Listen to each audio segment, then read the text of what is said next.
Lord, I know good things will happen today.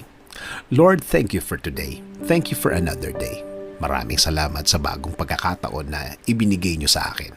Maraming salamat, Lord, kasi alam ko maraming magandang pangyayari ang mangyayari sa araw na ito.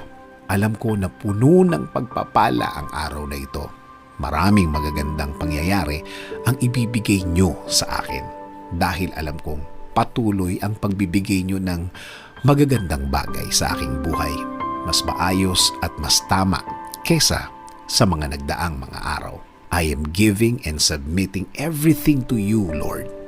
Ikaw na ang bahala sa aking araw-araw.